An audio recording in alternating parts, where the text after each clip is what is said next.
Greetings, everyone, and welcome to Ill Repute, a history podcast about complicated women, where we explore the lives of notorious women throughout the centuries, from groundbreaking scientists to criminal masterminds. I'm Sovereign Syre, a writer, screenwriter, comedian, and former sex worker with a passion for history. And I'm Ella Darling, a VR pioneer, former librarian, and amateur roboticist. So where were we, Sav? So today we are doing part 2 of our piece on Olive Oatman, and a lot has happened. You fractured your wrist, fending off. I did that. Yeah, you were, what was it, like some girl was getting mugged and then you beat him, it was like 8 guys? It was an orphan, actually. Yeah, it was a little girl. Yeah, and it, you know what? I don't like to use the word hero, but, you know, it's just the least I could do, frankly. Yeah, I mean, and then, because like, I remember when that happened to me, I was swimming and I ended up having to punch a shark. It was really dramatic, you know, and it's so embarrassing because you're walking around, you're like, I know you're not going to believe this, but I'm kind of amazing. Yeah, I am. I slipped on bubbles. There's a reason why moms tell you not to blow bubbles inside, because sometimes you fall down and do a whoopsie that hurts like the dickens. But if you happen to be seeing the video that we are recording, that's why I've got this ridiculous foam. It looks like I'm cosplaying like a mech robot, but it's this thing that they gave me to protect my delicate wrist because it was not doing great. You do have very delicate Victorian wrists. I'm like a bird. I must say. Yeah. You are. Actually, we go to the same dentist, or we did before you moved to Austin. And that's exactly how she described you. She said, I just love her so much. It's like a little bird just flew into the office. And did you see that? She did. And I was like, that is actually the perfect way to describe Ella Darling. That is so sweet. When I moved from Los Angeles to Austin, she and her office staff gave me this little tiny painting on a tiny canvas as a farewell gift. Oh, she really is the best dentist. She's really, really good. Anna Hammerdarian. Yeah. Hammerdarian. Yeah. Yes, she is great. She's in Los Angeles and she's wonderful. Yeah, and she's reasonably priced. And she doesn't sponsor this. She's just a lovely dentist. Just really lovely woman. Just amazing. Okay, so we're in part 2 of Olive Oatman. And do you want to here's a pop quiz, Ella. Do you remember what happened in the first part of Olive Oatman? So I remember that Olive and her family basically set west. Her father, a preacher, and fancied himself a prophet, and saw something, I believe, in a newspaper looking for prophets, or looking for, basically he felt he was called to this because he was so very, very important. He felt called to go to this, I don't know, thing to meet these people because he believed himself to be a prophet at, like, come hell or high water, literally against the better advice of literally everybody along the way, thus losing most of his party and then ultimately his own life and sacrificing the lives of his family members because of his fucked up bullshit mission. It's been a little while and there's been some painkillers in the interim, so I apologize if I missed anything. No, you pretty much nailed it. So Olive's dad was a Mormon that thought he was a prophet, and the Mormon church had been divided after the death of Joseph Smith, and there were people that went with Brigham Young. And then there was an offshoot called the Brewsterites, and Brewster was a super young God channel. He started when he was 11, and when they went on this trip, he was 21. And he had put an ad out in the paper advertising for saints that were looking to go create utopia with him, which was a big part of the Mormon beliefs, especially the Brewsterites. And yeah, they went on this journey, and they happened to take this journey and take the route, the Santa Fe Trail and then the Yuma Trail, which was on the border between the U.S. and Mexico right after the Mexican-American War. And so it was a war zone. They'd just had a hard winter, and there were a lot of native groups that had very little contact or experience with white settlers. And because there had just been a war, there had been a lot of alliances between Mexicans and different tribes and tribes with each other, and then tribes with settlers. And settlers just really didn't know enough about who was friendly and who was not. There wasn't like a long built-in kind of traditional relationship yet, because this was a very newly opened trail. So very dangerous. And because it's a bunch of Mormon prophets that are competing for America's next top prophet, things broke down socially very quickly in this party traveling across the desert. And so by the time they got to their destination, there was pretty much one wagon standing, and that was the Oatman's wagon. Everyone else had had enough sense to eventually stop along the way. So as they were going in their wagons, they would reach a village, and either the natives or the Mexicans would say, hey, you might want to chill for a bit and wait for the weather to get better and for maybe some more wagons to come along so you'll have some safety. And every time they would do this, another party from the train would be like, yeah, we're going to hang back. And so by the time they left the last outpost, they were heading for Fort Yuma, which is kind of, once they got to Fort Yuma, they'd be in the clear. And the only wagon left was the Oatman wagon. But so much of their shit had been stolen, and they had been so weakened and depleted that their animals couldn't even carry the wagon. So they were having to like take apart the wagon and pull it themselves and then reassemble it when they got to the top of something. And these poor, like, starving cattle, oxen, were barely making it. And so where we left off, the place they ended up that was supposed to be utopia was where the Gila River and the Colorado River, like at the confluence of those two rivers, was supposed to be this very fertile valley. The locals these days call it Schitt's Creek. I didn't even make that up. Mm-hmm. And so they get across Schitt's Creek because at this point, Olive's dad has decided that he doesn't care about finding utopia anymore. What he's going to do is take his family all the way to California and go ahead and just mine for gold. Right. He completely changed the plan along the way and still decided that couldn't wait a winter. It couldn't wait a season. So after they ford this little estuary, they spot a mesa, and they have to take apart their wagon, haul it all up the mesa by hand, then guide their oxen up, put everything back together. They're sitting at the top of this mesa, and they look out and they see nothing but more desert as far as the eye can see. And they are starving. They have very little food. They've been going, this trip has taken 3 times as long as it was supposed to. They barely have any supplies.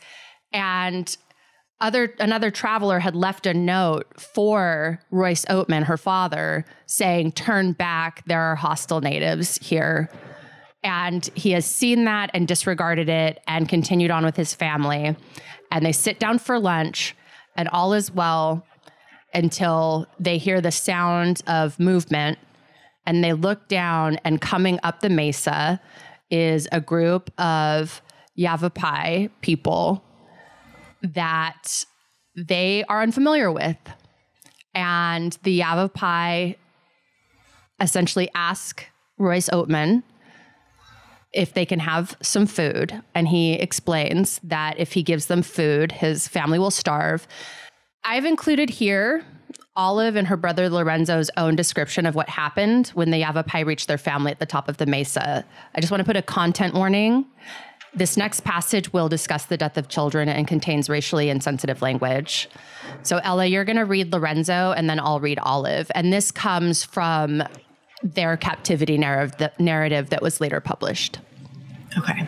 Lorenzo says, suddenly, as a clap of thunder from a clear sky, a deafening yell broke upon us, the Indians jumping into the air and uttering the most frightful shrieks, and at the same time springing toward us, flourishing their war clubs, which had hitherto been concealed under their wolfskins. I was struck upon the top and back of my head, came to my knees, when with another blow I was struck blind and senseless. One of their numbers seized and jerked Olive to one side where they had dealt the first blow. And this is Olive's rendering of what happened. Olive. As soon, continues Olive, as they had taken me to one side, and while one of the Indians was leading me off, I saw them strike Lorenzo, and almost at the same instant, my father also. I was so bewildered and taken by surprise by the suddenness of their movements and their deafening yells that it was some little time before I could realize the horrors of my situation. When I turned around, opened my eyes, and collected my thoughts, I saw my father, my own dear father, struggling, bleeding, and moaning in the most pitiful manner. Lorenzo was lying with his face in the dust, the top of his head covered with blood, and his ears and mouth bleeding profusely. I looked around and saw my poor mother with her youngest child clasped in her arms, and both of them still, as if the work of death had already been completed. A little distance on the opposite side of the wagon stood little Marianne, with her face covered with her hands, sobbing aloud, and a huge-looking Indian standing over her. The rest were motionless, save my younger brother and my father, all upon the ground, dead or dying. At this sight, a thrill of icy coldness passed over me. I thought I had been struck. My thoughts began to reel and became irregular and confused. I fainted and sank to the earth, and for a while, I know not how long, I was insensible. When I recovered my thoughts, I could hardly realize where I was, though I remembered to have considered myself as having also been struck to the earth, and thought I was probably dying. I knew that all or nearly all of the family had been murdered. Thus bewildered, confused, half conscious, and half insensible, I remained a short time, I know not how long, when suddenly I seemed awakened to the dreadful realities around me. My little sister was standing by my side, sobbing and crying, saying, "Mother, oh mother, Olive, mother and father are killed, with all our poor brothers and sisters." I could no longer look upon the scene. Occasionally a low, piteous moan would come from some one of the family, as in a dying state. I distinguished the groans of my poor mother and sprang wildly toward her, but was held back by the merciless savage holding me in his cruel grasp and lifting a club over my head, threatening me in the most taunting, barbarous manner. I longed to have him put an end to my life. Oh, thought I, must I know that my poor parents have been killed by these savages and I remain alive? I asked them to kill me, pleaded with them to take my life, but all my pleas and prayers only excited their laughter and taunts, the two wretches to whose charge we had been committed. The girls watched for an hour as the Yavapai ransacked the wagon for supplies. Olive's brother Lorenzo stirred and moaned, not yet dead, so the Yavapai took him and threw him off the mesa in front of the girls. The girls were forced to walk barefoot over 60 miles for the next 4 days. The Yavapai quickly killed and ate the family's animals, which means the reason for the attack was most likely hunger. The girls were made to discard their shoes as to not leave tracks and walked barefoot across the desert, with Marianne going into shock and having to be carried. Eventually, they fashioned some leather wraps for Olive's feet. When they got back to the Yavapai settlement, the girls were put through what I'd call a humiliation ritual, where they were made to stand on twigs and bark while everyone in the village spit and cursed at them, danced and played music. Here's a sample of some Yavapai music for ambient. So I wanted to include as much as I could in different places what I could find about specific tribes so that there could be a little bit of whatever. So this is not the kind of song that would be played during this kind of a ritual, but it is a Yavapai song. So it just gives you a little sense of what kind of the sounds that they would be hearing while they were living amongst these people moving forward.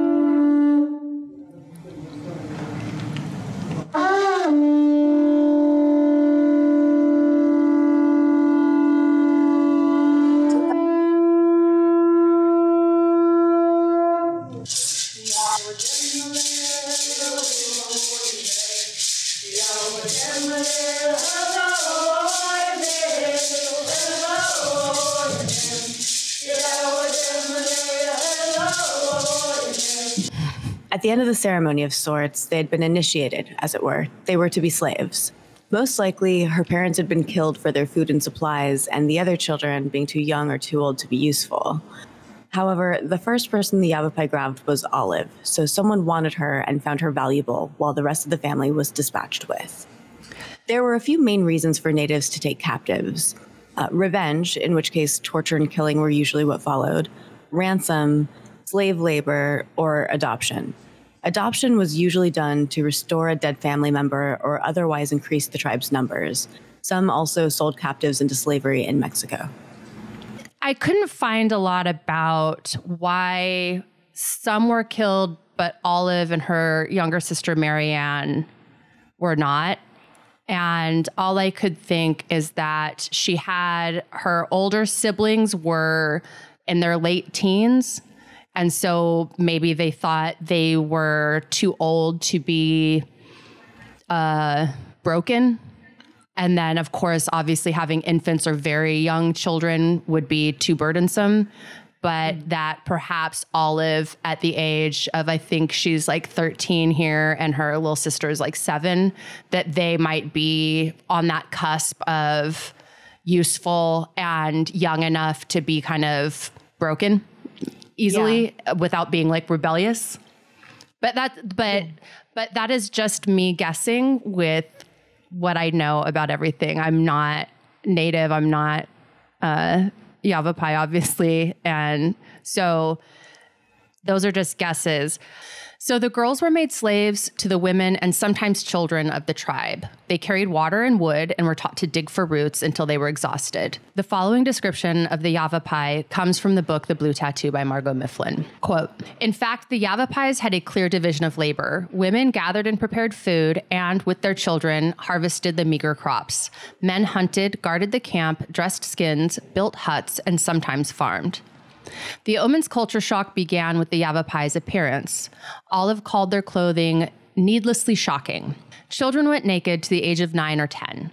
Men sported buckskin breechcloths secured with a belt and sometimes a buckskin shirt tied with a string in front with fringes swinging from the shoulder and seams.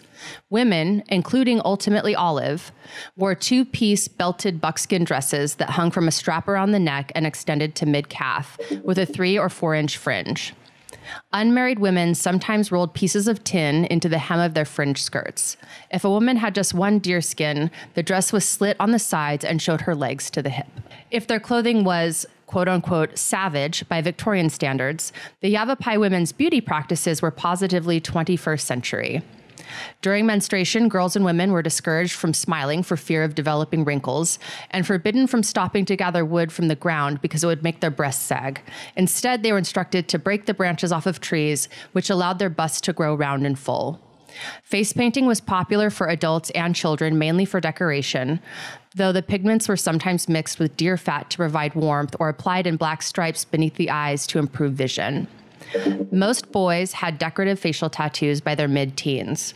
A cross or circle on each cheek, wavy lines or zigzags on the forehead, or rows of dots on the nose.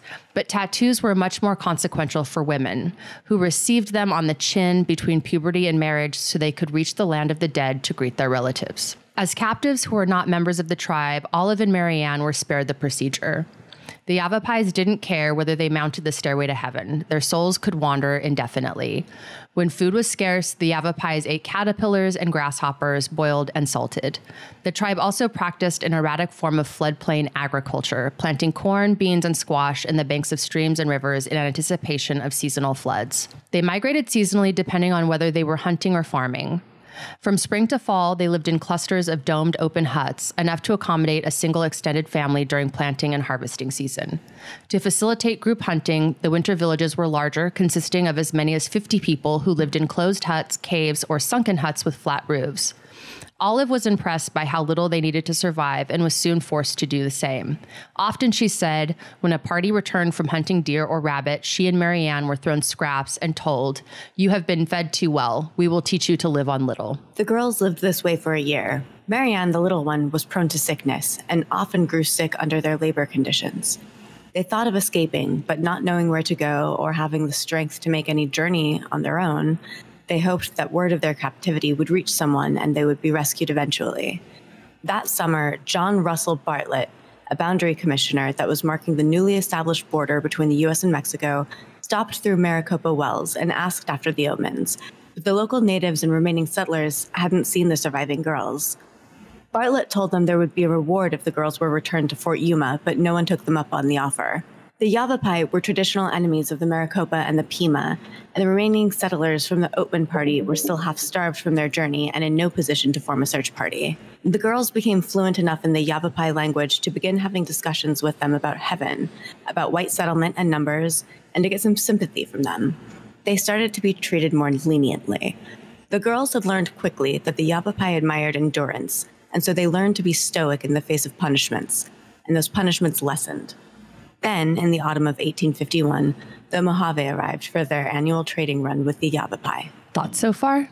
I feel like this is sort of a montage we would see in a film, like the montage of them slowly, like learning how to, adjust to life with this new group of people and fit into their cultural standards and norms to thrive as best they can, because they're human creatures and that's what we do. I was really struck by the brutality of the attack. I think when she describes the family being slaughtered and her brother making noise and then picking him up and just throwing him off a cliff.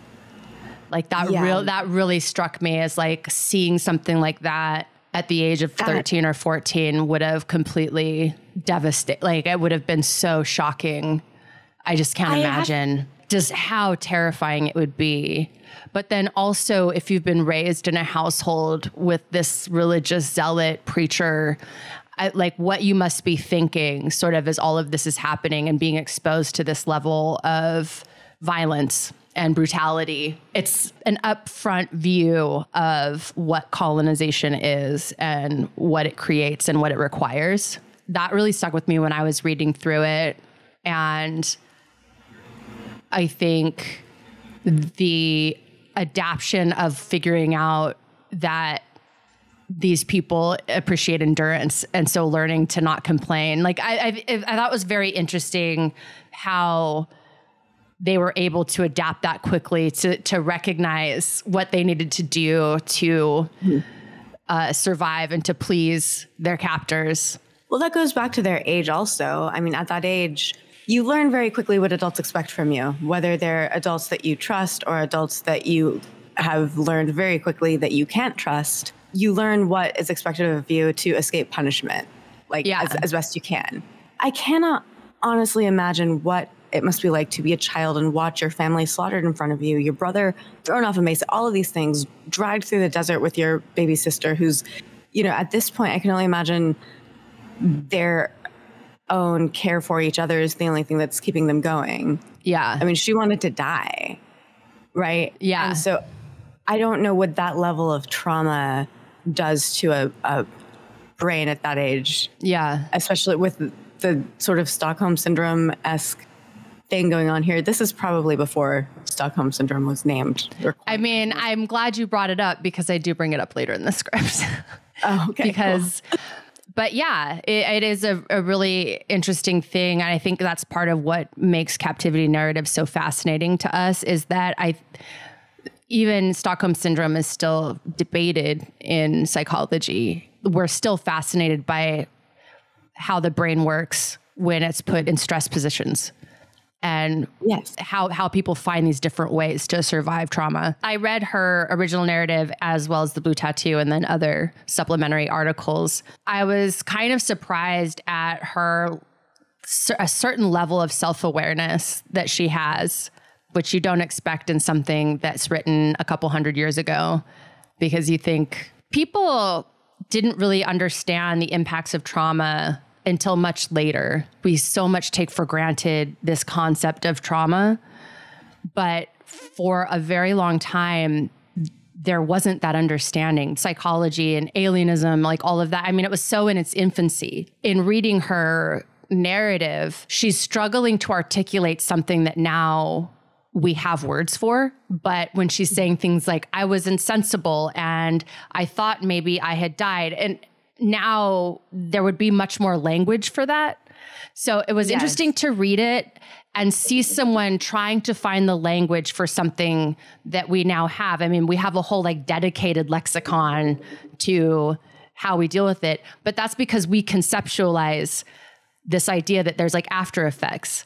I think an example in the book that I was reading was talking about in Les Miserables, there's a character that like after the revolution or whatever would just sit and make shoes. There was some example like that. And the author of the book was like, the author of Les Mis, like what he's depicting is what we would now recognize as like PTSD. Right. But they don't have the language for that. They're trying to articulate a kind of damage that they don't have a concept for yet. And so it's really interesting in reading historical documents where you see that happening. And we're going to see that later in Olive's story, where what people don't realize they're describing is PTSD. Roughly, this is the 1840s? 1851. So this is before like Freud made psychoanalysis a household name. Oh, yeah. Yeah, that puts so much into context into how she's able to articulate and how anybody before that era of modern psychology is able to articulate their experiences. Yeah. That's a really interesting lens to view through that I really hadn't thought about until you pointed that out.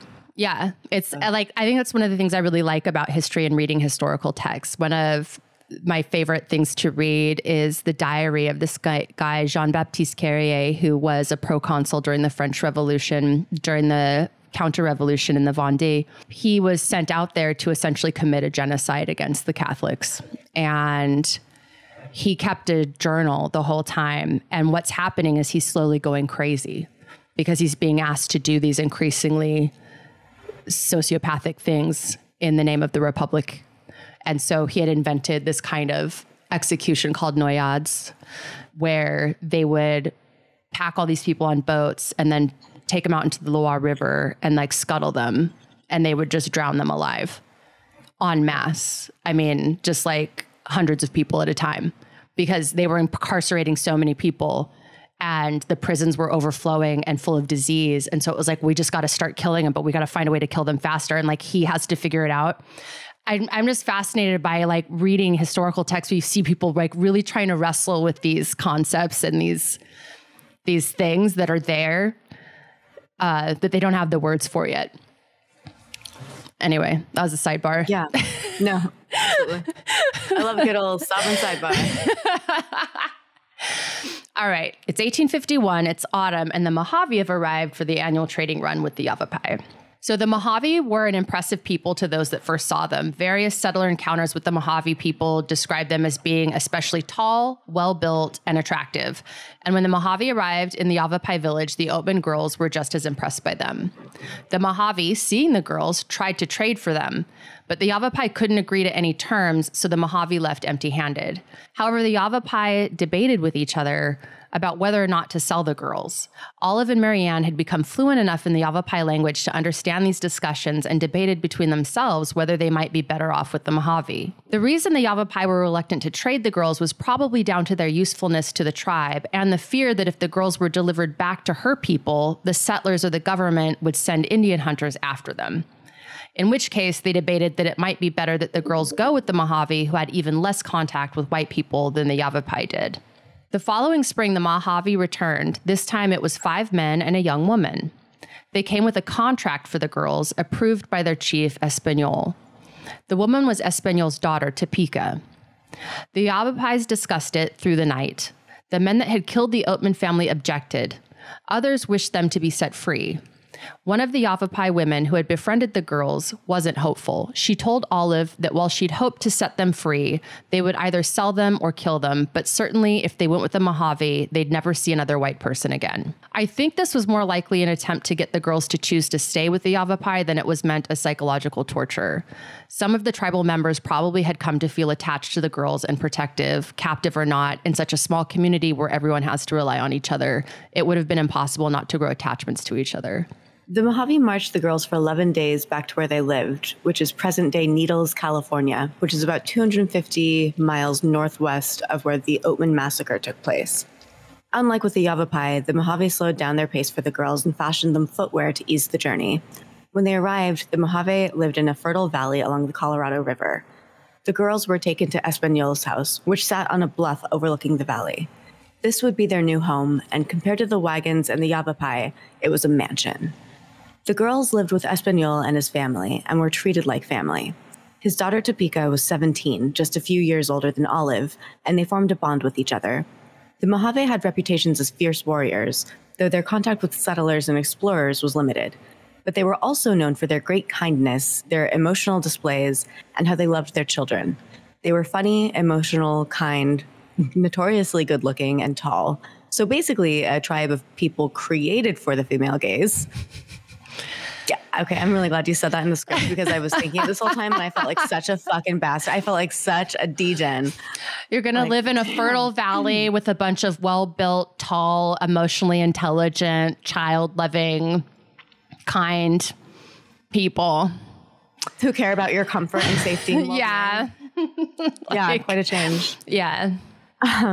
They had largely been hospitable to the white interlopers, but they had changed recently as the U.S. went to war with is it Quechan? Yeah, Quechan, which is also, Quechua is also in Peru, but these are different Quechas. So it's a different Quechua. Okay. I know it's confusing. We're not referring to the South American Quechua. They had been hospitable to white people, but that changed as the U.S. went to war with the Quechan over that damn ferry business on the Colorado. So if ferry business. So if you don't remember from last episode, the Yuma had a nice business ferrying settlers across the river, and then a white outlaw gang, the Gantland gang, took it over so that they could ferry settlers across, and sometimes they would even kill those settlers for their money. So then the Quechan, in response, came back and killed the Gantland gang. And then the U.S. used that as a pretext to do a whole war. So, yeah. Yeah. So that explains why they were not super hospitable anymore. Yes. Yes. The Mohave usually took captives, usually women and children, for either labor or as diplomatic currency when warring with other tribes. While it may seem strange that they would opt to take the Oatman girls since they had no diplomatic currency with the other tribes, it shows that the Mohave were aware that another hostile tribe was on its way, the white settlers. It's believed that the Mohave wanted the white girls in the chance that they came into conflict with whites. They could use the girls as bargaining chips. The Mohave were known for treating their captives well. Children were adopted into families. Women were sometimes married off to older tribal members that weren't afraid of the diseases that strangers might carry. They were described as thus by Lorenzo Sitgreaves, a surveyor sent to study the Mohave Valley in 1850, just as it was given to the U.S. by Mexico. The following is from the book, The Blue Tattoo. So quoting here. He called them striking, averaging at least 6 feet in height, and said their athletic figures offered proof of the benefits of a mostly vegetarian diet. Their hair was cropped at the forehead and hung in a cascade of loose braids down the back, the longer the better. They carried bows and feathered arrows, spears and clubs, and in cold weather, firebrands. The women wore willow bark skirts that fell to the knees and tied at the waist, and nothing else. Both sexes went barefoot. By all subsequent accounts, from the explorers who soon followed Sitgreaves to the anthropologists who studied the dwindling tribe in the early 20th century, the Mohaves, especially the men, were beautiful. They were described variously as majestic, Herculean, and as one of the Smithsonian Institution's first ethnographers put it, as fine a race of men, physically perhaps, as there is in existence. They painted their faces coal black with a red streak from the hairline to the chin and were known for their tattooing and face painting on both men and women, which communicated everything from military might to grief over the loss of a child. Like most of the Colorado River tribes, their primary diversion was swimming.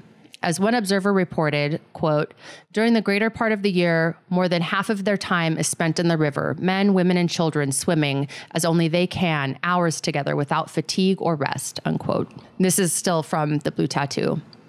One explorer who met the Mohaves in the mid-1850s compared them to the hideous Yavapais, leading the lives of wolves in the mountains. It was a real pleasure to see these finely developed forms as they came bounding toward us in immense leaps over stones and bushes, with the agility of black-tailed deer and their pleasant, almost open looks, which even their frightful styles of decoration could not disguise, and to watch the perpetual good humor that seemed to prevail among them, their playing and romping with each other, and the shouts of laughter that followed their reciprocal jokes the whole day long. So the girls carried water and wood like they had with the Yavapai, but they were also given their own plots of land to farm. More from the Blue Tattoo because the author did such a good job of describing life among the Mohave. The way they describe these people is very... It sounds like they're describing, like, some cool birds. You didn't see naked people very often. You weren't looking at people's bodies very often. And so I'm sure for white settlers coming in and seeing people naked that survived by their congress with nature and their ability to adapt to it, what they're describing is they're happy, they're in community, they're not, but I also kind of get what you're saying, which is like, it's a little noble savage. It's a little noble savage. That's it. You nailed it. Yeah. I could only find one photo really, but I did find a photo of two Mojave youths that was taken in the 1800s. And, they were snacks. It's also just, young, healthy, vibrant people that have figured out how to live off the land and aren't fighting with the land in the same way that settlers were. They weren't farming in the same way. It wasn't farming as much as you could get. It was farming enough that you needed.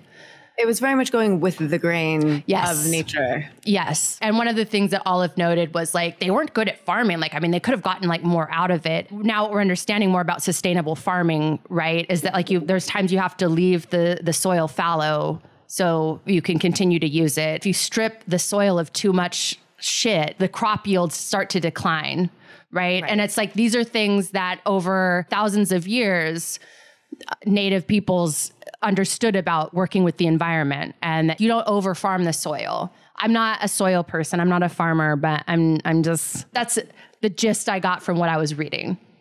Just generally not fans of Johnny-come-latelys coming in and fucking things up for everybody else around them.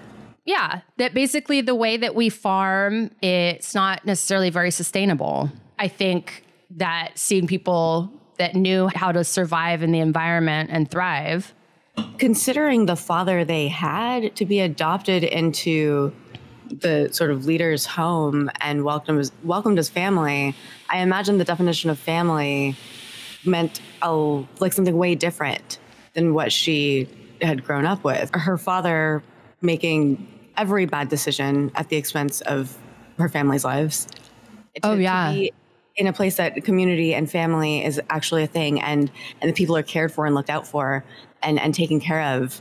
And that, even just that sort of the mindset of a community that isn't operating from a place that is constantly trying to get the most out of everything. She's used to being in a place where you strip the fields because you can. And to be I can imagine this must have been a little bit of a reprieve from everything else she's grown up with. Yeah, that's what I kept thinking when I was reading it. I was like, man, to be a teenager and then be introduced into a community where you've come from a very sort of rigid Mormon household, and then you're put into this scenario with people that are, by these descriptions, very open and free in their affection and whatnot. I'm sure that was probably really a culture shock for sure. Once again, from the Blue Tattoo, quote, nicknamed the American Nile because it flooded its channel from May to midsummer as the snow melted in the Rockies and thundered down to the Gulf of Mexico. The river ran wild and deep, that is, until the creation of the Hoover Dam. In a good year, when the high tide subsided, the residual silt fertilized the seeds of the Mojaves planted in the riverbed with their bare hands, and the blistering sun caused the crops to sprout and ripen supernaturally fast. The tribe planted wheat in the fall and corn of various colors in the spring, along with beans, pumpkins, watermelon, cantaloupe, and wild herbs. In a bad year, they relied on roots and hard-to-collect mesquite beans. They hunted infrequently. Sheep, deer, and rabbit, and used nets and sometimes arrows or hooks made of cactus needles to catch fish stranded in the overflow of the river in the late summer or early fall. While their circumstances had greatly improved, they were treated like family, and they were adopted as daughters by the leader of the band. They were still young orphans learning to live off of the land in ways that were completely foreign to them. Olive was around 16, and Marianne was about 9 when they came to live with the Mohave, and Marianne still suffered from constant illness, which greatly weakened her. Still, the girls had a plot of land to farm, and farming, something they were very familiar with, was something that helped them feel closer to home. And in that first year, they had a good yield. The following is from the book The Blue Tattoo, again. Quote, "A good harvest called for a feast, and the first Olive attended, where she saw Mohave social life in full swing, was shocking, not just by 19th century standards, but also by comparison to the social rituals of the more solemn and conservative Yavapai. For these galas, the Mohave came together wearing bark masks and face paint or mud-slathered hair, marched upriver to the feasting area, built a fire, and danced until midnight. The next day, they ate. The women arrived carrying soup, cakes, or boiled vegetables in dishes and baskets on their heads. Their cakes were made of ground wheat and boiled pumpkin rolled into a dough that was placed in the sand, covered with a leaf, and baked. At one such banquet, said Olive, I witnessed some of the most shameful indecencies on the part of both male and female that came to my eye for the 5 years of my stay among Indians." She didn't say precisely what she saw, but the sexual practices of the uninhibited Mohaves surely gave a young Mormon from the Midwest ample reason for embarrassment. The Mohaves considered sex natural, fun, and emotionally inconsequential. Wow. Crazy. Children witnessed it at a young age because they lived in one-room houses with their parents and other adults. Many lost their virginity by the time they reached puberty, and most girls had sex soon after they began menstruating. Adult Mohaves encouraged the young people to indulge themselves sexually while they could, so that by their mid-teens, they were jaded, at which point, wrote the psychoanalyst George Devereux, frills were added to keep things lively. The Mohave will actually devote some time to thinking up sexual stunts to make the act more exciting, he says. If their host's sexual frankness didn't kick the girls' culture shock into new heights, their flexible definition of gender did. Children's gender was not considered fixed until after puberty, and transvestitism was not only accepted, but merited its own confirmation ceremony, after which some homosexual Mohaves crossed over to become same-sex wives or, less often, husbands. The reason that I wanted to include the quote directly from the book is because I don't want anyone to come for me. Transvestitism is... So not a great word. Well, unless you're talking about a transvestite, which is not a trans person, but someone that likes to dress in the clothing of the opposite sex. So if you're talking about that, that is the correct term. If you're talking about someone that is not the right fit here. This book is dated. It's not super old, but it wasn't written yesterday. Actually, let's just do a little fact check real quick so that we're not spewing bullshit. So it was published in 2009. So I'm giving her a pass because the T slur was still totally acceptable until about like 2010, 2011. And it was not considered an insult in any, like it was not considered that at all. That was about the time that RuPaul got in the debacle around, I'm still going to say the T slur. And most trans porn sites still had titles like shemale and whatnot. This was written kind of pre there being a larger cultural dialogue around how trans people would like to be described and discussed. And I did give a content warning at the top of the first episode. I didn't do one at the top of this, but yeah, there's historical language here that for some people will be considered very insensitive. And we just kind of bear with it because if we don't talk about it, it's like it never happened. A lot of emotional labor has gone into the culture over the last 10 years to get us to a place where we're able to discuss people the way that makes them feel comfortable. That is not necessarily this book, but we are trying our best and we're calling attention to it and we are addressing it. And I think that's kind of the best way to handle it when dealing with historical scholarship is you just kind of have to point out that that's not how we talk anymore. I wanted to include this because I wanted us to talk about it. This is applying like a very Western lens to observed behavior. I would have a lot of questions for the researcher in terms of everything that's been said here, but I wanted to include it because it was said there and was accepted as a part of this scholarship. So we're talking about something someone else said, not something I said, not something you said. Like this is what the scholar said based on their research. And the book is very well researched and lovely. But when coming to discussions of sexuality and things like this, a lot of times I think, especially when settler culture or white culture discusses things like two-spirit, that it might be trying to map very Western concepts onto a culture that is not Western. I'm just always a little skeptical of anything that is able to map Western concepts like exactly onto another culture. Homosexual, well, what that means to us is someone observing something they don't understand and going, that looks like gay. That looks gay. We're going to call that gay. But that might not be what gay is in that culture. Well, those guys are like holding hands and they're doing this, or that woman's dressing like a man. And when they do that in our culture, that's what this is. So that's what that is.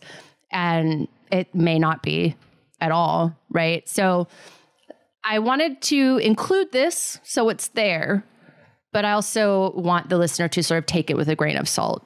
I think this was an important sidebar to have just in general. Yeah.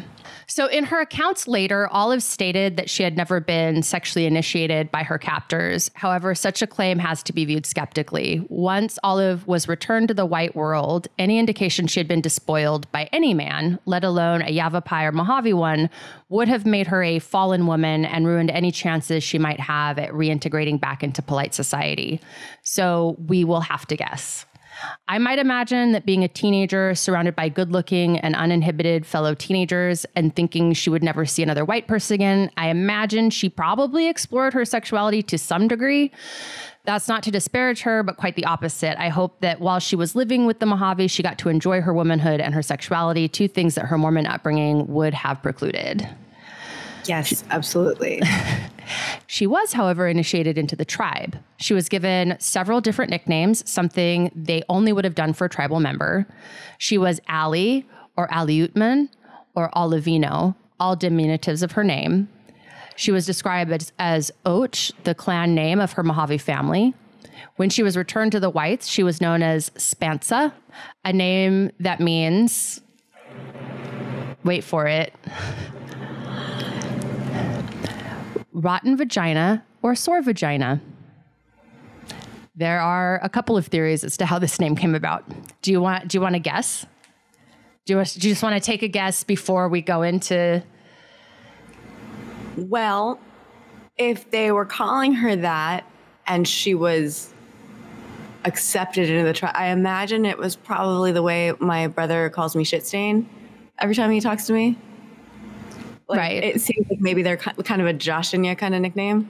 I don't know. Maybe not. The other side of it that I would really rather not dwell on is like what would cause one's vagina to be sore and you know, pungent. Yeah. And that would be unprotected sex, rape, any sort of like laceration. Like there's a lot of trauma that I can imagine could be the cause of that. Or it also could just be getting around. Yeah. And getting dick down real good.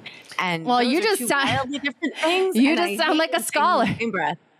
You sound like a scholar. I know my way around the pussy. So.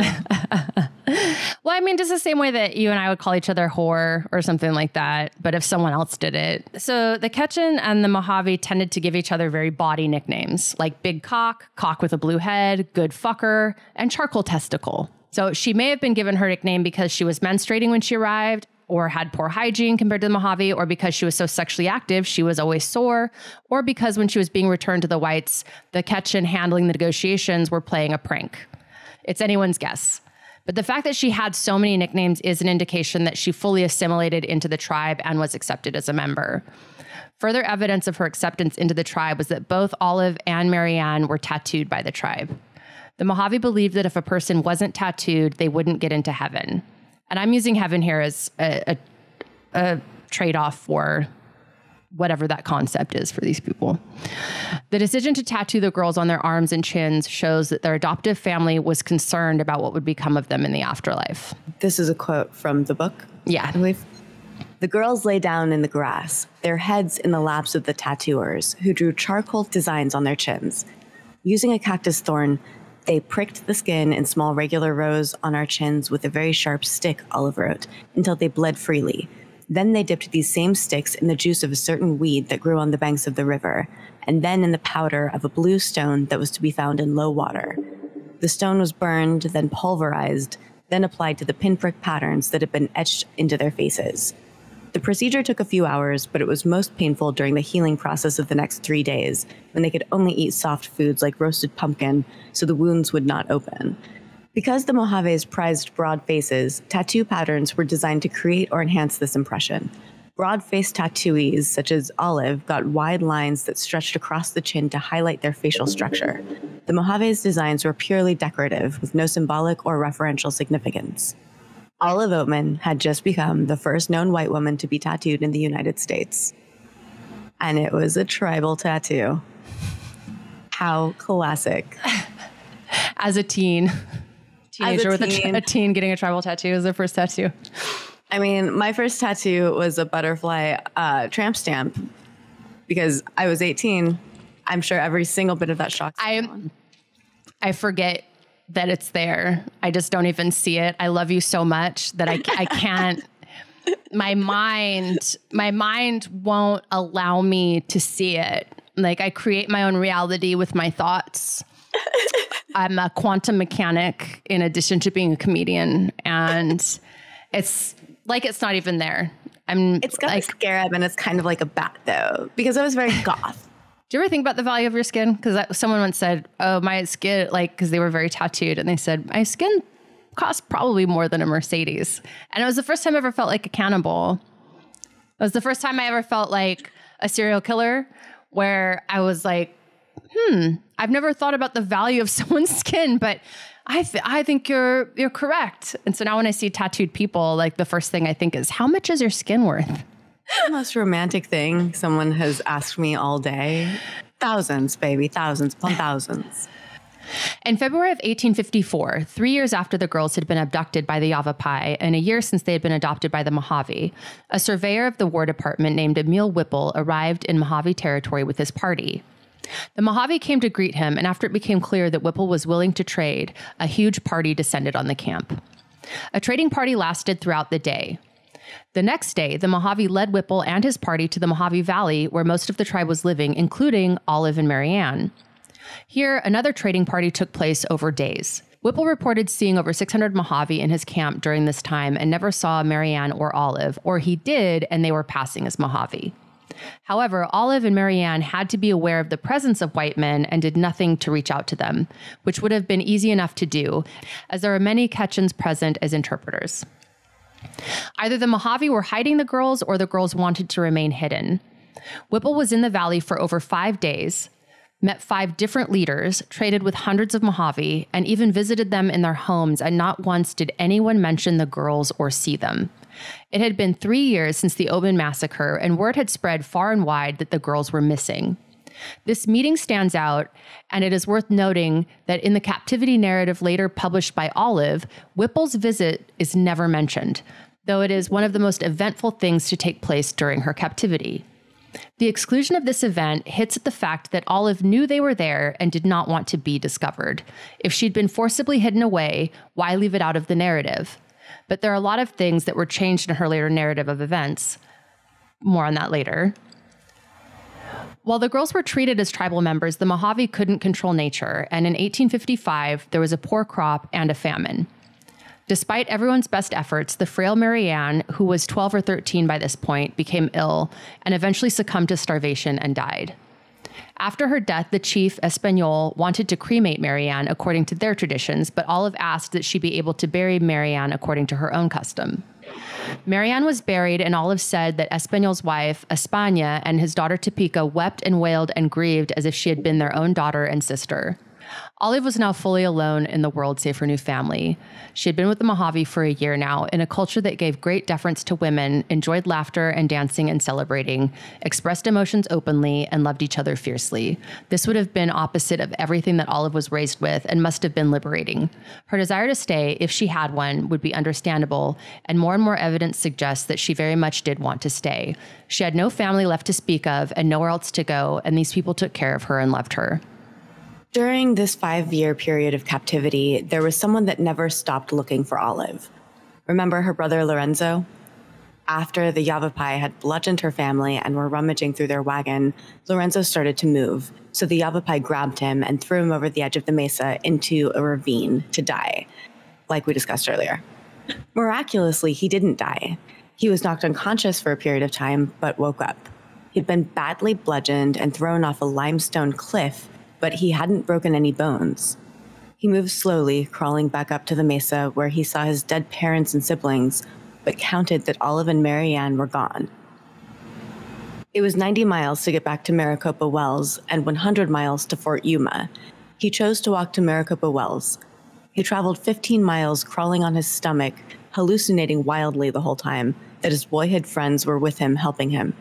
His brain felt like it was trying to come out of his skull, so he would press a hand to his skull to hold it in place.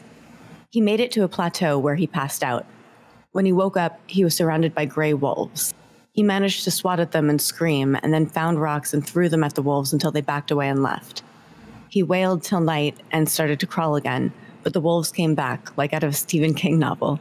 He finally fought them off again around midnight and passed out.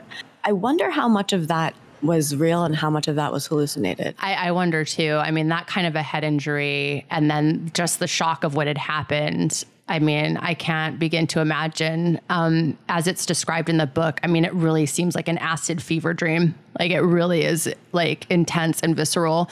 I'm really surprised there hasn't been a movie about this yet, honestly. The next day, he crawled to a slick that had some water, and he was slurping it up when he heard horse hooves. He looked up, and it was two Pima men, one of whom recognized Lorenzo and hugged him. They fed him, then went to the site to retrieve what they could of the family's belongings for Lorenzo. They headed back to Maricopa Wells and ran into two wagons from their party that had started to head out after the Oatmans, not yet knowing what had happened. The Wilders and the Kellys. They decided to return to Maricopa Wells and took Lorenzo with them. The next day, the Wilders and Kellys returned to the massacre site to bury the bodies. Another member of the party, Susan Thompson, who had just had a baby, remembered that Royce had a dream a few days before the Oatmans left that he was floating above a hill and that him and his wife were dead beneath him, her foot resting on his left shoulder. When the Wilders went to bury the bodies, they found Royce and Marianne lying together, her foot resting on his left shoulder. It's a little creepy. Do you believe in like death visions? Do you believe in that kind of thing? Well, I'm just wondering, like, in what order was this recorded? Like, did she record that discussion before this was discovered, or did she discover this and then remember this thing that he told her? Because I don't know. I didn't look it up, but people back in the day did tend to keep diaries and journals a lot more than we do now. So it wouldn't surprise me if that had been something he had shared with her. So the party decided to continue to California when a group of 7 Army deserters on stolen mules arrived in Maricopa Wells. It had been 2 weeks since the massacre, and Lorenzo had healed somewhat, though he would be plagued with headaches and other issues for the rest of his life. They arrived at Fort Yuma, which had only been established a few months prior in response to the Glanton Gang Ketchen Ferry battle. The commander at the fort had received Royce Oatman's letter asking for help and had ignored it because he didn't have the manpower. When he was eventually persuaded to send someone after them, they found the buried Oatmans and left it at that, despite the men finding the Oatman girls' footprints headed towards the Yavapai Mohave territory. Lorenzo spent months recovering at the fort hospital, and other members of the party took up some plots of land to farm until traveling became more favorable. They were still 200 miles from San Diego. While these distances don't sound so insurmountable to us today, traveling by a wagon at that time in the best conditions could maybe get you 15 miles a day, but usually it was closer to 7 or 8. When the party eventually left for Los Angeles, Lorenzo stayed at the fort under the care of the camp surgeon, Hewitt. He wanted to try and rescue his sisters. Hewitt became a father to him, and he befriended the camp carpenter, a man named Henry Grinnell. After months of dealing with the politics at camp, Hewitt left for San Francisco to open a private practice and took Lorenzo with him. Lorenzo worked odd jobs for the next few years until Dr. Hewitt returned to the East Coast to be with his family. Orphaned again at 16, barely literate, and without money, Lorenzo moved to El Monte, the first all-white settlement in Los Angeles County, where the Thompsons, a family from the original Brewster party, had opened a hotel, and the Richardsons, another family from the party, had moved a few miles away. It was the closest he had to family. Lorenzo started a letter writing campaign looking for help finding his sisters. When a new commander took over Fort Yuma, he was more receptive to Lorenzo. Lorenzo traveled back to Fort Yuma and tried to get a search party together, but people were too afraid to go back and look for the girls. Finally, in the spring of 1854, a German-Mexican named Frederico Ronstadt told the commander of the fort that a Quechan man named Francisco had reported to him that the Oatman girls were with the Mohave. The commander of the fort chose not to pursue it. So Lorenzo wrote more letters, but found no luck. In 1855, he joined a prospecting party in the Mohave Desert in the hopes he might find more about his sisters, but to no avail.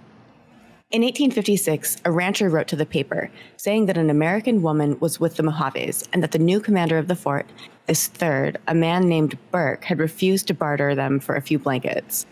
It wasn't true, but the press and the newspapers prompted an actual government investigation. Colonel George Neumann was sent to investigate. It turned out that Burke had never been presented with a trade, let alone refused it. Neumann sent runners out, and word came back that one of the women had died, but the other was indeed with the Mohave. Lorenzo engaged in more letter writing to the governor of California asking for assistance in retrieving his sister. The governor claimed he didn't have the authority or means for such an expedition. Meanwhile, that Quechan Francisco approached the fort carpenter, Henry Grinnell, saying he knew where the remaining white girl was with the Mohave. Grinnell had a copy of the newspaper about the girl being with the Mohave. He translated it into Spanish for Francisco and embellished it, saying that if the girl wasn't returned, that the U.S. was going to send 5 million white men to come and get the girl. Francisco said that if he was given some blankets and beads and given 20 days, he would return with the girl. Burke wrote out a travel pass for Francisco that suggests it was already known that Olive might not want to return. It said, Francisco, Yuma Indian, bearer of this, goes to the Mohave Nation to obtain a white woman there named Spansta. It is desirable she should come to this post or send her reasons why she does not wish to come. Headquarters, Fort Yuma, California, 27th of January, 1856, Martin Burke, Lieutenant Colonel commanding. There was a council for several days with the Mohave, debating whether or not to return Olive. Muskmelon, one of the sub-chiefs, recalled Espanol telling Francisco, I would like to raise this girl. We traveled far to buy her. We like her, and we want to make friends through her. When those who come by us know how we treat her, they will treat us well too. If the officers want to see her, they'd better come here and talk with me. Fuck yeah. I'm her fucking dad. If they want to fucking talk, they can fucking talk. They can fucking come and have a conversation with me. I mean, it's like, it really is kind of that to me that there's any debate about whether or not she wanted to be there or any of that kind of stuff. It seems clear by that she was not viewed as a slave, that she was very much a member of his family, and that she was valuable to them beyond a bargaining chip. It's very sweet. And also because the Mohave weren't the people that had abducted her in the first place. Her history with them was not the same as her captors. I would only really describe the sort of being forced to adjust to the Yavapai that had slaughtered her family in front of her. That's more of a Stockholm Syndrome kind of situation. This is the first, like, warm, affectionate family unit she's really been a part of where, like, she kind of matters to them. Like, she matters to them in a way that she and the rest of her family's lives and well-being never mattered to the person who she was forced to trust most in the world. Yeah. And in doing so, saw them slaughtered before her eyes. You know, and these are not her captors. It's a different situation. And I can't imagine wanting to go away from that if I was in her shoes. Yeah. Knowing what you'd be going back to as a woman at that time. As a oh, yeah. Woman. Yeah. Right? Yeah. So Francisco went and talked to the other Mohave leaders and returned with them. Together, they told Espanol that he had to give Olive up. They upped the price to a white horse along with the blankets and beads. Espanol denied that Olive was white, saying she was from another tribe from far away. Then he suggested that Francisco wanted to take Olive back to his own people. Finally, he relented when he was told again that if they didn't release her, millions of whites were going to come and kill all of them. Finally, a party was organized. Topeka would go with Olive, along with Francisco's brother, 2 cousins, and Muskmelon. The journey took 10 days. Before they arrived, they sent word ahead and asked that a dress be brought for Olive before reaching the fort because she didn't have any clothes. When they got near the fort, there was no dress, so they waited. Olive wouldn't show her face. She cried. When Grinnell arrived with a dress sent from an officer's wife, she went to the river, bathed, and put it on. She was led into the fort with a cannonade and applause. But she was bewildered and upset. She was interviewed by Burke, but couldn't really understand what he was asking. She hadn't spoken English in 5 years, and it didn't come back to her immediately. She stayed for 2 weeks at the fort while everyone waited for someone to come and collect Olive. A family called Collins, that was with the original Brewster party that now lived in San Diego, wrote to Burke asking her to be sent to them. Her brother Lorenzo didn't find out about her return until a week or so later in the paper. It was said in the papers that she was cared for by an officer's wife, but most likely she was watched over by Syre Bowman, a 6-foot-tall, red-headed madam that ran a brothel across the river from the fort. It's very likely the dress she was gifted came from the whorehouse and not an officer's wife as well. This was going to be the beginning of how her story would be changed in the papers and future writing. 10 days later, Lorenzo arrived at the fort and took Olive with him back to Los Angeles. Muskmelon came to see her off, and she told him, quote, "This is the last I shall see of you. I will tell all about the Mohave and how I lived with them." And then she disappeared into the sunset. That's heartbreaking. Yeah. Also, I find it very just interesting that it was a madam and a whorehouse that was actually the ones who stepped in to. Yeah, well, they would have been the only women there, and it must have been like jarring. You go from a Mormon zealot household to living with the Mohave to then being rescued and being taken care of at a whorehouse. I mean, that's just got to be like such a weird, discombobulating feeling because the Mohave didn't have like transactional sex like that. Like that would have been her first exposure to that. So it's just imagining this girl just being exposed to such different ways of living and so much kind of brutality and beauty and freedom and also brutality. It's hard to imagine. I mean, to imagine coming back and an observer that was there had said that when Lorenzo and Olive were reunited, that they were shocked at each other. Like they were straight, like it took them a while to figure out how to talk to each other because there were just, the chasm between them was so much greater than time. When she arrived in Los Angeles, she became a media darling, which was aided by her great beauty. Her fine appearance was noted in almost every story. She had all the makings of a perfect story, beautiful, young, white female, and most importantly, not raped. This passage from The Blue Tattoo. She has not been made a wife, and her defenseless situation entirely respected during her residence among the Indians. Olive, the paper assured readers, had not been raped. The captive was a lady. She had to be. Otherwise, she would not merit the attention the media eagerly lavished on her stranger-than-fiction story. She has to be a virgin because we're talking about her, and we wouldn't be talking about her if she wasn't a virgin. Therefore, she's a virgin. Yes. And this is like this is where it starts to get like tricky. The need for deception around her story would become increasingly urgent as Olive and Lorenzo sought to leverage their story for money. They were broke, but Olive had a story that everyone wanted to read. She just needed to write it, which was a problem as her and Lorenzo were barely literate. But Lorenzo was industrious, and he found someone to help them and to help Olive curate her story for her audience. So Lorenzo and Olive lived at the Willow Inn, the hotel the Thompsons ran in El Monte, and she resumed her education. Ira Thompson, the head of the household, was the first postmaster of the town and the local agent for the Los Angeles Star, and he most likely arranged for much of Olive's early interviews.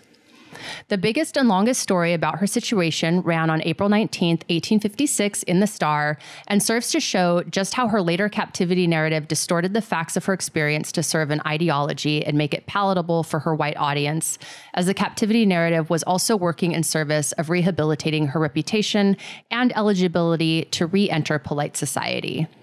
It wasn't enough that she had survived a harrowing experience, but she had to have survived it thinking and feeling the right things, without having been raped or married, and without having anything good to say about the savages that she lived with.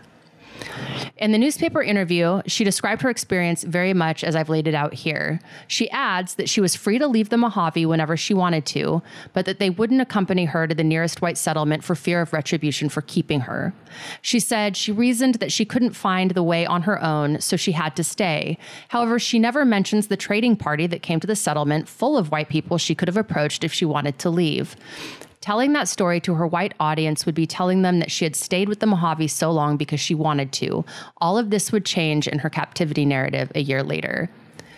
While some attribute these changes to the man who actually wrote the memoir, it could also be true that while she was with the Mohave, she was experiencing Stockholm Syndrome, and that after a time back in settler society, she came to view her captivity differently. So let's talk about it.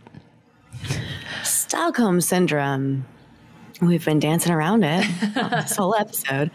Stockholm Syndrome is a psychological phenomenon that refers to a complex emotional bond or attachment that may develop between hostages and their captors, particularly in situations of prolonged captivity, abuse, or trauma.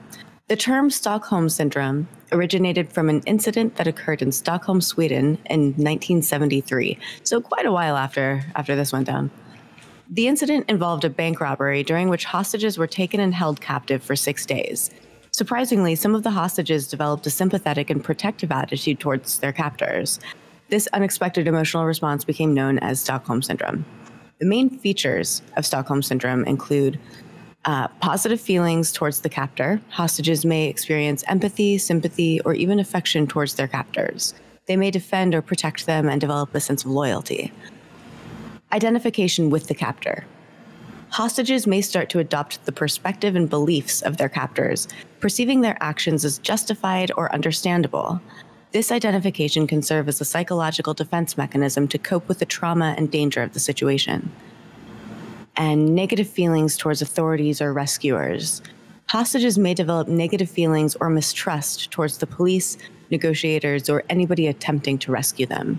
They may perceive their captors as less threatening or abusive compared to the authorities. Factors that may contribute to its development include the intense emotional and physical stress of the hostage situation, the captor's alternating kindness and abuse, isolation from external support systems, and the human tendency to seek meaning and form connections even in challenging circumstances. When Stockholm Syndrome is recognized as a phenomenon by some psychologists, there are also differing viewpoints and criticisms regarding its validity.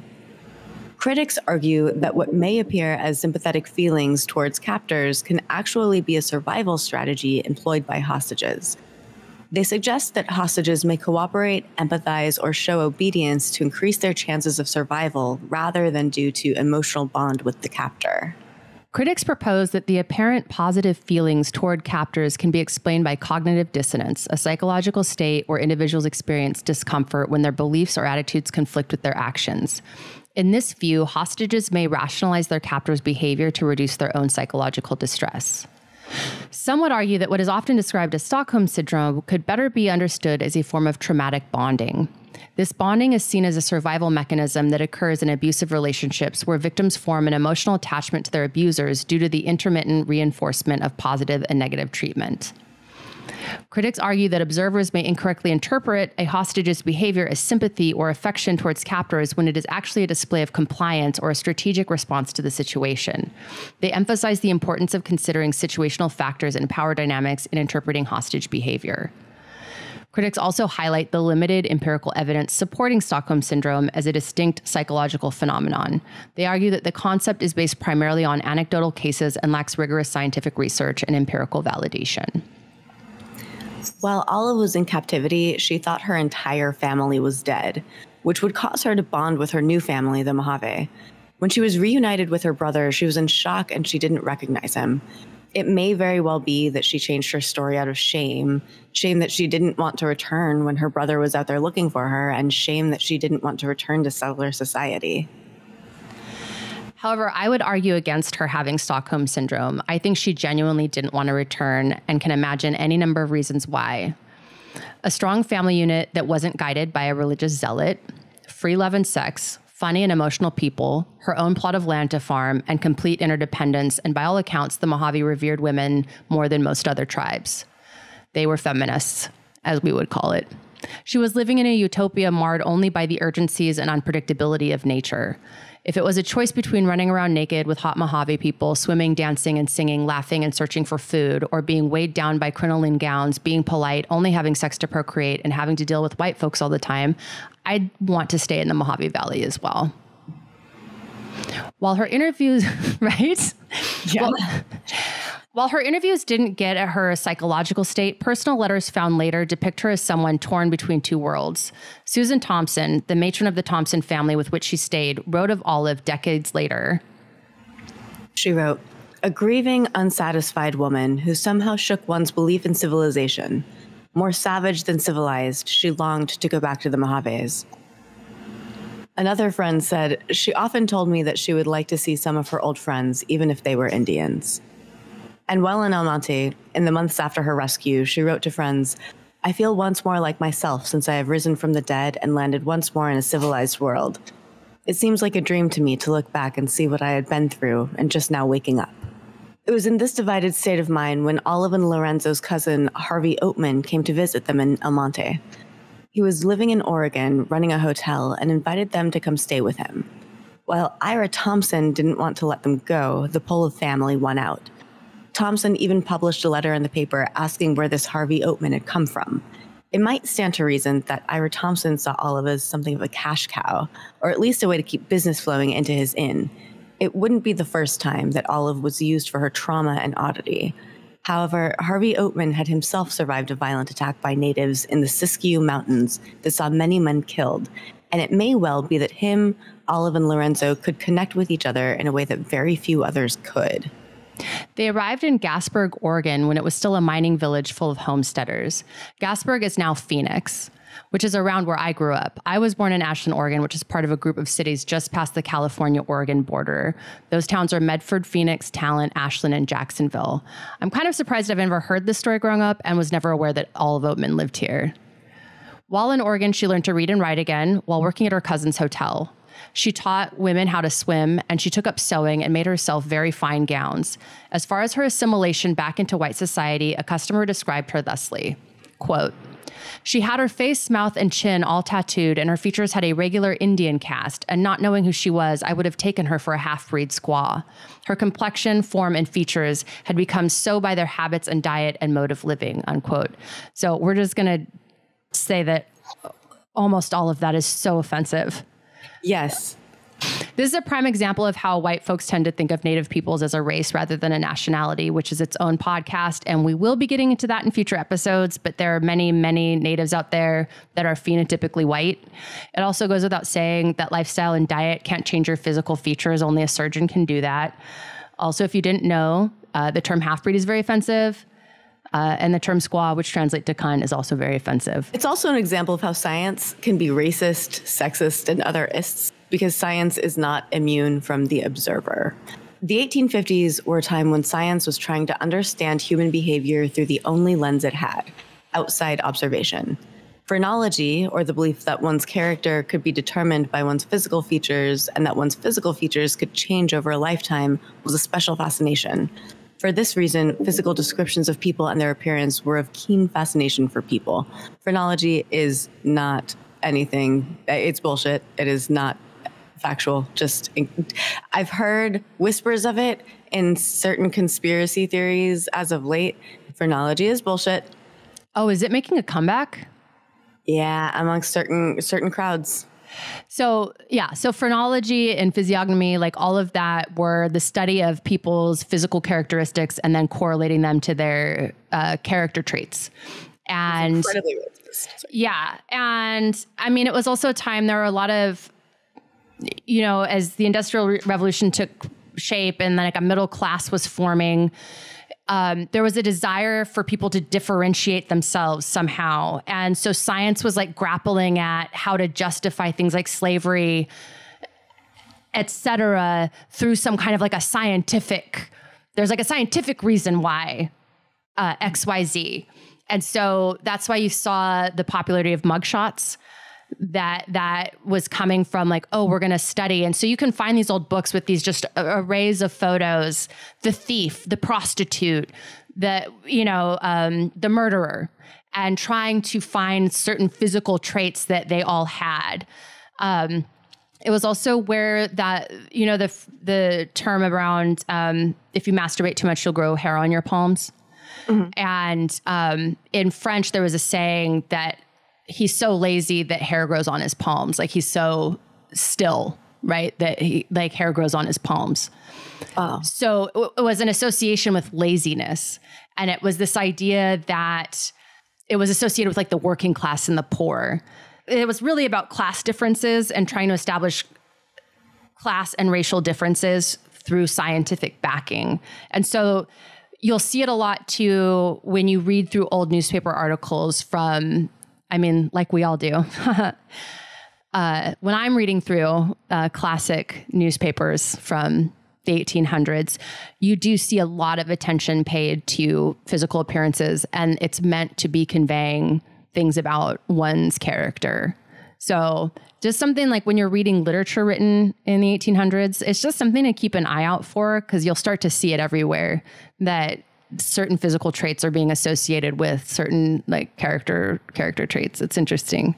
Aspects of that are making a comeback amongst really, really troubling groups of YouTube thought leaders. Oh yeah, I guess with the whole incel thing with like the Chads and the Stacys and all that, I guess I see that kind of, yeah. Yeah, and then it naturally extends into racism from there, and a lot of those groups cross over. So it's just where the trash foments. Yeah. That shit grows. Yeah. Back to Olive. Another man who met her when he was a child described her this way: a beautiful, well-formed woman who never smiled. Her youth was destroyed. She was old beyond her years. Early on, there were rumors that Olive had left behind a husband and perhaps a child.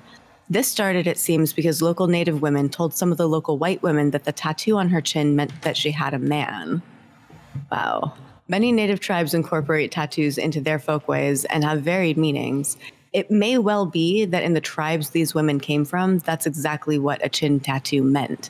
The Mohave tattooed members so they could be identified by family in the afterlife. They weren't connected to puberty or to marriage or to children. The designs of their tattoos didn't have significance either. There wasn't a family crest of sorts. Each tattoo was unique and a creative product of the tattooer. It's possible that this was something that was just a misunderstanding because, it meant something different in those women's cultures. Yeah. This definitely, became a source of speculation. And I think even today, when we hear about women that have been abducted, it's like there's a desire to know like how she was sexually violated. It's always like this subtext is like, we have to know. So while it's plausible that Olive could have married and had children with the Mohave, it's highly unlikely for two main reasons. If she was married with children, she likely would have chosen to remain with the Mohave and explained why. It's hard to believe a mother would abandon her children so easily and never confide to anyone ever for the rest of her life that she'd left behind children. But it is possible. What is more impossible is that if she married a Mohave and bore children and left them behind, that the story of the event wouldn't have been handed down through the tribe over the intervening years. Marrying a white woman and having mixed children in a tribe that at the time had minimal contact with white folks at all is something that would be talked about. The children would know about their mother, they would look mixed, and so on. Native scholars have posited that there was no marriage or children based on this lack of any oral history of such an event. However, it is possible. Anything is possible. It's also possible that she was married to a Mohave man. In fact, when she left, the chief's son, Español's son, was angry and said that she should have to return any gifts that they had given her, which sounds like the petulant kind of demand that one makes after a breakup they don't want. That definitely sounds like a scorned young man. Yeah, like that add into the story kind of made me believe that at least she had a boyfriend. And it was probably this guy, because saying like, well, she should have to give all the stuff back then. Yeah. Like that just sounds kind of, but it could also just be someone that doesn't want his sister to go. And so he's trying to kind of throw a little tantrum, like, well, if she's leaving, she should give back all this stuff. Like, so it could also just be, I think he was a teenager. I think he was like 17 or 18. Yeah. So it's that thing where anything's possible. And I think what's more interesting is that there was so much speculation about it, that whether or not women have been violated, whether or not they've been initiated, it's so imperative to how they're treated and viewed that like we have to know. So while in Oregon, Olive became a churchgoer and not the Mormon church. She befriended a Methodist minister named Royal Byron Stratton, who would change her life and thrust her into yet another wilderness, this time the wilderness of celebrity. Royal Stratton, which is a great name, was raised in New York and ordained in the Black River Conference when he was 20. In 1851, the same year that Olive was abducted by the Yavapai, Stratton arrived in California with his wife and young son. First, he stayed in Sacramento, then San Francisco, before taking up the pulpit at a church in Eureka, California. I know Eureka. I'll do it. Sovereign knows you. Yeah. I don't fucking know you. What the hell? You go ahead. We call it I used to call it Yreka. I know Eureka. It's one of the last towns before you leave California and head into Oregon. It was always a relief to see the signs on the freeway on those long drives up there, which is different than Eureka, another town in Northern California. Methodist ministry at this time involved a lot of travel between burgeoning settlements, and Stratton frequently came to Gasburg to preach, where he met Olive and Lorenzo. Thank you. Lorenzo was impressed with Stratton's preaching and asked if he would help him and Olive to write a narrative of their experiences. Stratton agreed, and the siblings spent the next few months traveling back and forth to Yreka to tell their story to Stratton. What emerged was a text called Life Among the Indians, being an interesting narrative of the captivity of the Oatman girls. I read the book, which is a collection of remembrances by Lorenzo and Olive, narrated and framed by overwrought prose on the part of Stratton. But it's clear that most of the remembrances by Lorenzo and Olive were not transcriptions, but rather a starting point for Stratton's fantasies and prejudices, especially putting many, many more flowery and white supremacist words in the mouths of the two siblings, as seen here. And this is a quote from the book. We have confidence that every reader will share with us the feelings of gratitude to Almighty God for the blessings of civilization and superior social life with which we cease to pen this record of degradation, that barbarity, the superstition, the squalidness, the curse, the uncounted thousands who people the caverns and wilds that divide the eastern from the western inheritance of our mother republic, unquote. And like the whole thing's like that. It was very hard to get through. Wow. Yeah, that is a lot. That's a lot of words to be a douchebag. Yeah. The book was published through the publishing arm of the Methodist Church and was meant to boost sales and bring in more money for other publications, and the text conveys that ideological mission. The Oatmans are stripped of their Mormon religion. Instead of being led by religious fervor, their father is said to have wanted to move to the Gulf of California to relieve pain from an injury, and hoping better weather would aid in his recovery. The Mormon Church and the Brewsterites are not mentioned. The girls' faith is what is credited for getting them through and elevated them above the Yavapai and Mohave. It wasn't Espanol that saved Olive from famine, but an act of God. The text is difficult to read for all the evangelical asides about faith and the grace of God. Stratton also put racist and derogatory language in Olive's mouth when discussing both the Yavapai and the Mohave, in direct contradiction with her first interviews about her time in the desert. It's all very predictable. The native peoples were savages. The only thing that got her through was her faith in God and good morals. She was in no way ever tempted to live as the Mohave did or to embrace their ways. She never had sexual contact with anyone, and she was happy to be returned to Fort Yuma. This was all required of Olive in order for her to be admitted back into society. The trading party held at Whipple's camp is eluded. It had to be stated that Olive never had an opportunity to return home. The book was a hit, such a hit that there were 3 different editions that went out. The money raised was enough to sustain Lorenzo and Olive. At the time, before movies or television or radio, people went to see plays and they went to see lectures. The lecture circuit was lucrative and required traveling across the country, which Olive did. At the time, women weren't supposed to be public speakers. Public speaking was seen as masculine. In the beginning, Olive simply appeared with Stratton, who gave long sermons, but crowds wanted to hear more from Olive, and after a while, she became the main attraction. By all accounts, Olive was a good and powerful speaker. In addition to her beauty and her tattoo, she became a celebrity, recounting her story day in and day out across the country, enthralling audiences. From the Blue Tattoo, quote, Captivity of the Oatman Girls was published at a perfect moment for success, particularly for a female audience. It appeared at the height of the Industrial Revolution, when women were reading more because of increased education for girls, lower birth rates, and lighter domestic workloads, thanks to new technology. Middle-class women were becoming voracious readers, not only because they were better schooled, but also because they were trapped. Their domestic responsibilities were reduced by manufacturing, yet they were confined to the home.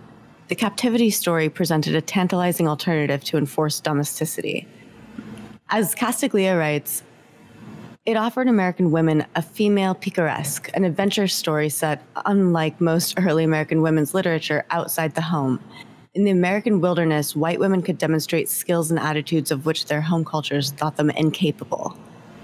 Historian June Namias identifies 3 archetypes for female protagonists of Captivity stories, each reflecting dominant attitudes about women during particular periods. There's the survivor of the colonial era who adapts and endures, the Amazon of the mid-18th to early 19th centuries who fights back and escapes, and the frail flower spanning 1820 to 1870 who doubts her own courage and fails to transcend the trauma of her captivity. Stratton casts Marianne as the latter and attempts to do the same with Olive, but her sheer endurance and chronic ambivalence toward the Mohaves, gradually shading into acceptance, make her survivor, seemingly against Stratton's will. He labors to cast her as a sentimental heroine, if not to satisfy his florid literary impulses, then to cash in on a highly saleable genre. But he can't completely mask Olive's genuine resourcefulness and adaptability. I mean, it's really... She's a survivor. God damn it. Man, women had it, like, however shitty it feels now. It's just like, can you imagine having your brain like 150, 200 years ago and not being able to use it? Like, not being able to... It's just when did lobotomies go out of fashion? Because imagine having a brain and worrying about keeping it if you use it too good. Oh my! You know? I want us to do a whole episode on "Don't Call Me Crazy" and about like the history of women being institutionalized for being difficult. Captivity literature was the first genre to emerge in the United States, and it was dominated by women's stories. There had been over 2,000 captivity narratives written by the time The Captivity of the Oatman Girls was published. Over 600 people had been taken captive by natives and lived to tell the tale since the beginning of colonization. However, Olive was one of the first to go on the lecture circuit, speaking for herself, and the only one with a tattoo that made her time with the Mohave more concrete than anything she could ever write down or say about her experience. The tattoo marked her as forever changed. By 1860, Lorenzo had fallen in love and ran off to get married without telling Stratton, and which annoyed him. Olive, however, moved in with Stratton and lived with his family as she continued to run the lecture circuit. I don't think it was out of any sense of affection, however. I think Olive was a survivor and she was doing whatever it took to survive. Whether it was lying about her experience with the Mohave to sell tickets and re-enter society, or living as a daughter with Stratton until she could find another patron. At the height of her fame, Olive, who made her money talking about how horrible and savage both the Yavapai and the Mohave were, Iritaba, a Mohave leader whom had been her friend during her time with the Mohave, arrived in New York for a speaking engagement. Olive bought a ticket to go and see him, and afterwards they met up and exchanged embraces and reaffirmed how much they cared for each other. That must have been wild. I cannot imagine how awkward that must be. Unless, I mean, I know they're not on Twitter and shit, but like he must have known. Yeah. She's been thinking. And I wonder if that's simply like, if it was just like, hey, like, I mean, they must have known what she was going back to. I mean, maybe he's got it. Like, this is what you got to do. But I don't know. Yeah. But like, what an intense thing to go through that experience, survive it, then come back in, and then you become a celebrity in your world. Whereas like before you were like the Mormon daughter of a farmer that thought he was a prophet, right? And like now you're like this tattooed woman that's like touring the country and is speaking like this super masculine thing. She's the first one to be doing that. Mm-hmm. And then to be in New York and then someone that was like your buddy while you were out there like foraging for seeds and shit, that's seen your titties, that's like, you know what I mean? Like you're in structure and it's like, this is a person you've probably seen naked, gone swimming with, like enjoyed a kind of lifestyle you don't have. And then to meet up with them in New York and have this moment where you pay to go see him talk and then go up and he recognizes you and embraces you. And it's like, with all the things about her missing that time and all of that, like, in contrast, after Olive met her husband and married him, she left the lecture circuit and Stratton and never once saw, spoke, or wrote to him again. Stratton, who had sacrificed his position in the Methodist Church to cash in on Olive, was left with no career and little money.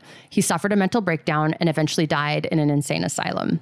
When she met with Iritaba, they spoke in Mohave, and she asked after her old friends. It had been 8 years since her captivity. He told her that Topeka, her sister, still longed for her to return. In 1864, around the same time of her reunion with Iritaba, she met John Fairchild. He was a farmer and rancher. She met him in Michigan while giving a lecture. His brother had been killed in an attack by natives in Sonora, Mexico during a cattle drive, and his mother and sisters took him to hear Olive speak. He was a handsome and dashing man, and they quickly fell in love and got married. She left Stratton as easily as she joined him, and the couple eventually landed in Texas. He was a wealthy and successful man and protective of Olive. After she married, she gave no more talks or interviews and wore a veil when she went around town to hide her tattoo. They had no children of their own, but eventually adopted a daughter that Olive doted on. She became a wife and mother, a society woman, wealthy, and a private citizen. She died in 1903, the same year as Calamity Jane, who was, of course, going to come up some way or another. In many ways, the deaths of both women provided an end to the frontier and marked the beginning of modernity. It was also the same year as the Wright brothers' first airplane flight, and about 2 years after the first electric movie theater appeared in Los Angeles. And that brings us to the end of Olive's story. I hope you all learned something about Mormons, Manifest Destiny, Stockholm Syndrome, and the native peoples of Arizona and California. I sure as hell did. Thank you very much, Sovereign. So any thoughts? Do you have any takeaways from what we've gone through? I find it a little heartbreaking that she never actually reunited with them or with Topeka. Me too. I just, that must have been such a weird existence to go through such a specific and kind of peculiar experience. So particular, that the people she was involved with were people that had also survived similar experiences. And I thought it was very interesting. I didn't want to delve too much on the preacher that kind of ghost wrote the memoir and all of his particular struggles with the church, but he was a charlatan. I mean, he was essentially someone that wanted to cash in on this story and it was taking Olive around. And I think it's really telling that when she ran into Iritaba, she paid to go see him speak, and then they talked and all the things. And that when she married John Fairchild, she just left Stratton and didn't say shit. Yeah. That was a hustler. She was staying there because she needed a place to stay. She needed a chaperone. She needed a male person to be taking care of her. But as soon as she got married to someone, it was bye fucker.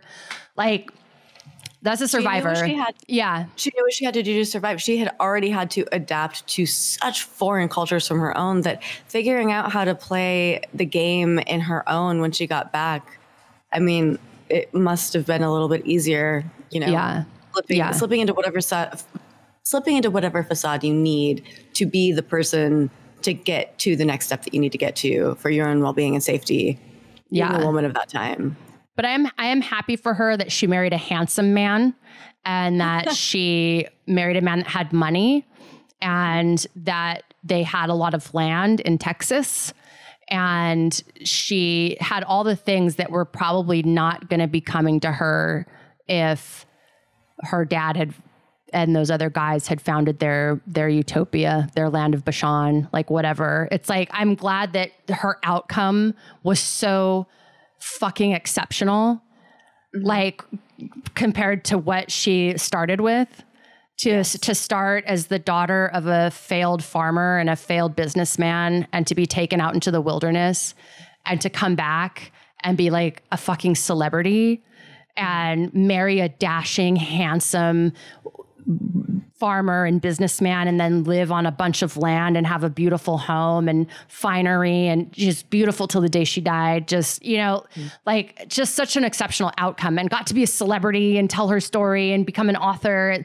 Like it's really phenomenal that she got all of that from such like a humble beginning. It was just really kind of incredible. I find it fascinating that they ended up adopting a daughter, because I mean, that was how she knew family. Like, being an adopted daughter was, I think, the first time that she felt like the comforts of like an affectionate home. And it says that she doted on her daughter. Well, the script that you wrote says that, I mean, she doted on, I mean, she must have. She really loved being a mother. She really enjoyed being a mother, and like really, by all accounts, she really took to it and really spoiled her daughter and really just reveled in being a private person. She kind of fits into this thing of like just wanting to kind of recede into like this very normal existence. I think is really kind of common in a lot of those narratives, is like this kind of escape into just very basic domesticity. And I think there's something what we can learn from them about what's important in life is that people that have had these extraordinary experiences, that the things that they come to really cherish are very simple. So just being in a position to cherish those things without concern. I mean, after having a life as a celebrity, it's much easier to be able to revel in those small things to love about life. Yeah. I mean, I definitely, like, even as like a micro celebrity or this or that, I think that things that I wanted when I was younger, how all that attention and focus doesn't change anything. It doesn't make it any better. But being present and creating an everyday life around yourself that is full of stability and simple pleasures is way more important, because all you ever have is the present moment. Because that's the thing, is once you get a certain level of fame, of notoriety, it will eventually go away. So it's you know, it's like the Ouroboros. It's just the snake eating itself. It's a self-fulfilling. It's just an endless hamster wheel of chasing after that kind of validation or whatnot. Yes. And I think that people that have been through these really intense experiences come back, and like what they crave is just the very simple kind of stability and comfort of how you feel about yourself and just your immediate surroundings. I'm just getting philosophical at the end. I love it. Okay. I love you too. So sources for today's episode were heavily The Blue Tattoo by Margot Mifflin. It was a great book. I highly recommend. Her writing is beautiful, really engaging, really smart analysis. The source text, Captivity of the Oatman Girls by Royal Byron, Stratton, Lorenzo Oatman, and Olive Oatman. The Olive Oatman Biographics on YouTube and Wikipedia. But the Olive Oatman Biographic, if you don't listen or watch on YouTube, there's a channel called Biographics, and they do it's very short form, which is very different than what we do here. But love that channel, has really good information, really concise, really interesting topics. So not sponsored by them or anything, but just great little companion piece to pick up. Your hosts were me, Sovereign Syre, and Miss Ella Darling. The script was written by me, Sovereign Syre. The show is produced by Joshua Anderson. We'll figure out the rest.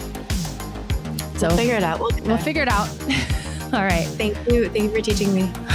Thank you for listening. All right.